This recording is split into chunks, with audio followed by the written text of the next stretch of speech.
రేపు నిజామాబాద్ జిల్లాలో మంత్రి దామోదర రాజనరసింహ పర్యటించబోతున్నారు. ఇక ఉదయం నిజామాబాద్ నగరానికి వస్తున్నట్లు అధికారులు వెల్లడించారు. ఇక పర్యటన నేపథ్యంలో రంజల్ పిహెచ్సి భవనాన్ని ప్రారంభించనున్నారు మంత్రి. అనంతరం నిజామాబాద్లోని ఎంసీహెచ్ బిల్డింగ్ను సైతం ప్రారంభించనున్నారు. వీటితో పాటుగా పలు అభివృద్ధి పనులకు శ్రీకారం చుట్టనున్నారు.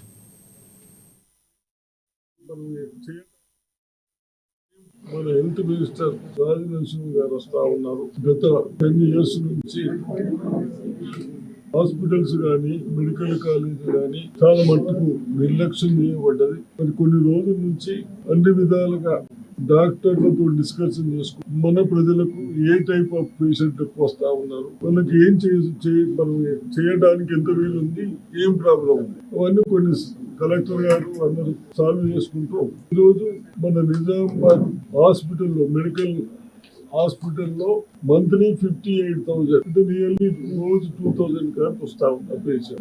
డిఫరెంట్ పేషెంట్స్ వస్తా ఉన్నారు. అన్ని విధాలుగా పేషెంట్లకు ఆల్ స్పెషలిస్టులు మన నిజామాబాద్ ఉన్నారు. వాళ్ళకు కూడా ట్రీట్మెంట్ చేసుకుంటూ చిన్న సమస్యలు వస్తా ఉన్నాయి. ఆ సమస్యలు కూడా రేపు మినిస్టర్ గారికి ఎక్విప్మెంట్స్ కానీ మనకు మెడికల్ కాలేజీలో ప్రొఫెసర్స్ కానీ